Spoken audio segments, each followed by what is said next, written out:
Assalamualaikum warahmatullahi wabarakatuh. Perkenalkan, nama saya Laila Nufira Priantini. Di sini saya akan menjelaskan materi mengenai Rasul Ulul Azmi yang ada di kelas 8 semester genap. Oke. Sebelum memulai pembelajaran, alangkah baiknya kita berdoa bersama-sama. Dengan mengucap bismillah bersama-sama. Bismillahirrahmanirrahim. Yang pertama, di sini saya akan menjelaskan terlebih dahulu tujuan pembelajaran untuk materi Rasul Ulul Azmi ini. Yang pertama, memahami dan mengetahui sifat Rasul. Yang kedua, siswa dapat memahami dan menunjukkan sikap sabar dan tanggung jawab. Dan yang ketiga, siswa dapat memahami tadi merupakan tujuan pembelajaran untuk materi ini. Baik, kita akan memasuki materi Rasul Ulul Azmi. Jadi, kata Ulul Azmi ini berasal dari bahasa Arab, yaitu ulul yang artinya orang yang memiliki, dan azmi yang artinya cita-cita yang mantap. Jadi Rasul Ulul Azmi ini merupakan rasul-rasul pilihan atau nabi pilihan yang memiliki keteguhan hati, kelapangan, kesabaran yang tinggi dalam menghadapi kaumnya yang menentang dirinya seketika berdakwah. Jadi, yang termasuk Rasul Ulul Azmi ini ada 5 ya. Yang pertama, Nabi Nuh. Yang kedua, Nabi Ibrahim. Yang ketiga, Nabi Musa. Yang keempat, Nabi Isa. Dan yang kelima, Nabi. Kelima Nabi dan Rasul ini memiliki mukjizat masing-masing. Ketika mukjizat ini datang karena hasil dari beliau-beliau ini menghadapi kaumnya yang menentang ketika berdakwah. Oke, jadi Rasul Ulul Azmi ini harus memiliki sifat-sifat yang sudah ditetapkan, yaitu yang pertama sidik, yang artinya jujur atau benar. Jadi sidik ini memiliki kebalikannya, yaitu kizib, yang artinya dusta atau bohong. Lalu yang kedua yaitu amanah, dapat dipercaya. Amanah ini memiliki kebalikannya, yaitu khianat, yang artinya tidak dapat dipercaya. Lalu yang ketiga ada tablik. Tablik ini artinya cerdas. Dan kebalikan dari tablik yaitu baladoh, yang artinya bodoh. Dan yang keempat fatonah, yaitu menyampaikan. Kebalikan dari fatonah adalah kita itu menyembunyikan. Oke, selanjutnya kita akan membahas kelima nabi ini masing-masing ya. Yang pertama yaitu ada Nabi Nuh alaihi salam. Nabi Nuh ini berdakwah selama kurang lebih 950 tahun, tetapi yang beriman hanya 80 orang, jumlah yang sangat tidak seimbang dengan lamanya berdakwah. Dari kisah Nabi Nuh ini, Nabi Nuh diberikan mukjizat sama Allah. Yang paling utama yaitu mukjizatnya beliau ini diberikan umur yang panjang. Karena apa?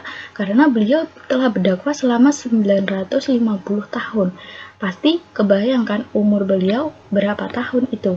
Nah, pada dakwah beliau ini, beliau ada kisahnya yang membuat kapal besar karena beliau itu meminta kepada Allah karena umatnya tidak mau menerima dakwahnya, dan Allah menyuruh Nabi Nuh ini untuk membuat kapal yang besar untuk menyelamatkan Nabi Nuh dan kaum-kaumnya.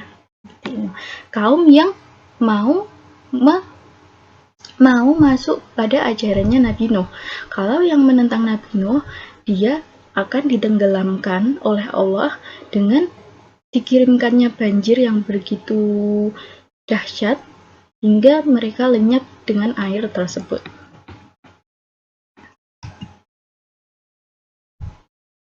Lalu yang kedua yaitu Nabi Ibrahim alaihissalam. Nabi Ibrahim ini hidup pada zaman Raja Namrud dan kaumnya yang masih menyembah berhala pada kala itu. Nabi Ibrahim pada saat itu melihat berhala itu, beliau itu sudah berpikir kalau semua ini menentang ajaran Allah.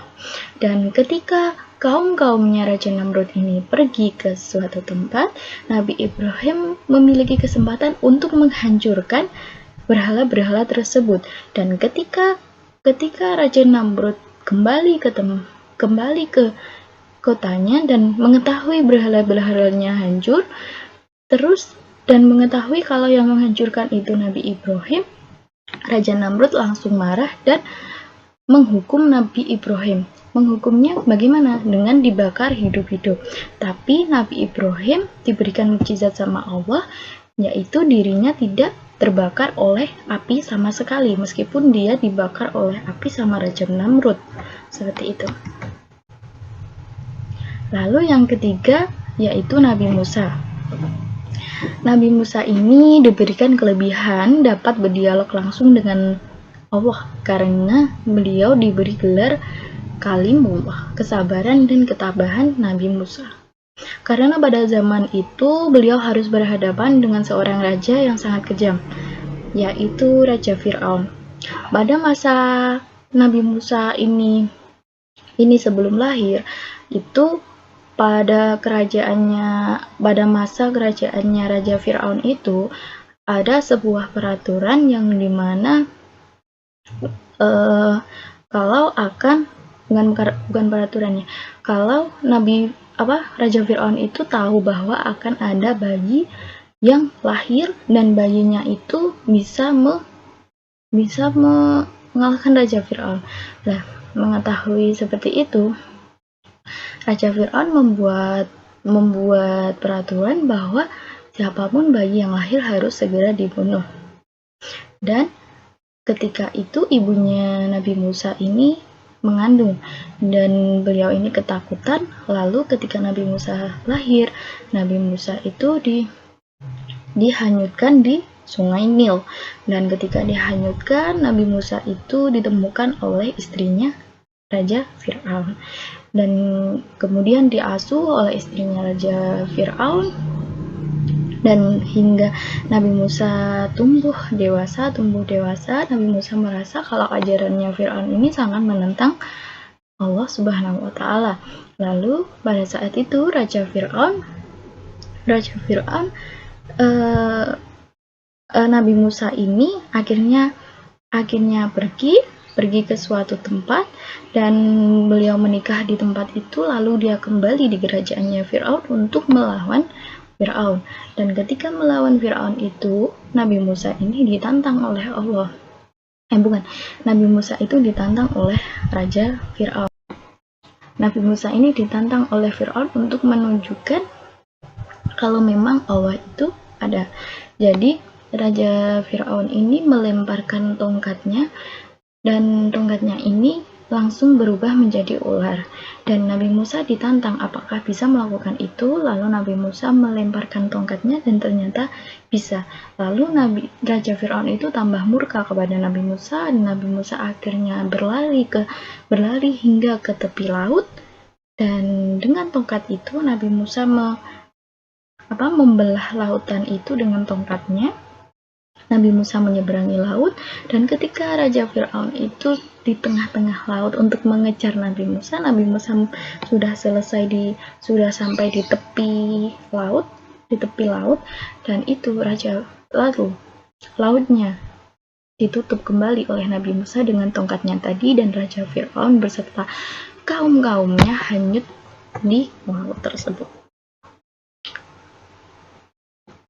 Lalu yang selanjutnya yaitu Nabi Isa.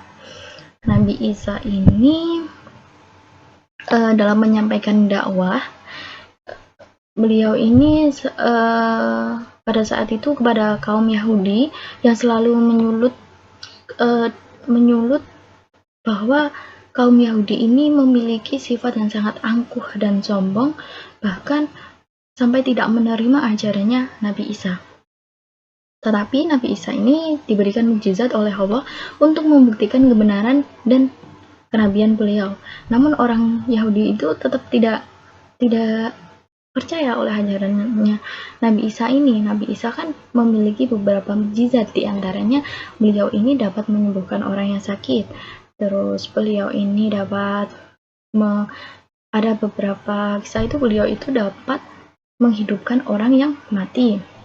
Tapi orang Yahudi ini tetap tidak percaya hingga akhirnya membuat fitnah kepada Raja Pilatus, penguasa Romawi pada saat itu.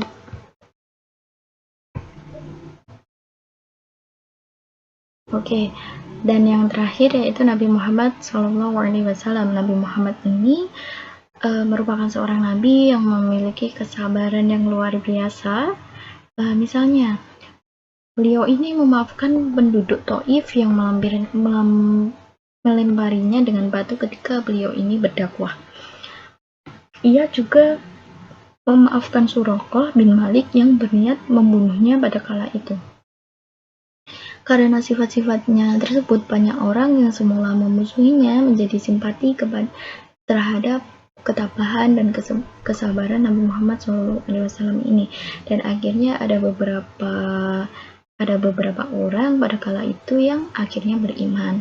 Setelah mengalami rintangan dan hambatan, akhirnya Nabi Muhammad SAW berhasil membangun peradaban Islam di kota Madinah.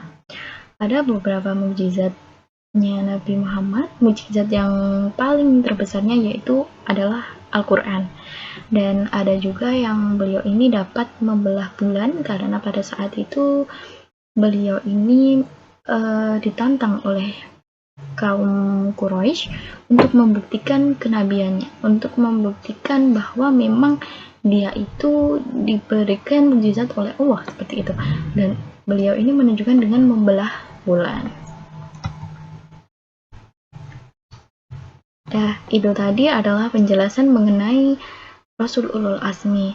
Semoga kita dapat meneladani sifat-sifat beliau yang memiliki ketabahan dan kesabaran yang sangat tinggi, yang mana beliau ini mendapatkan hal itu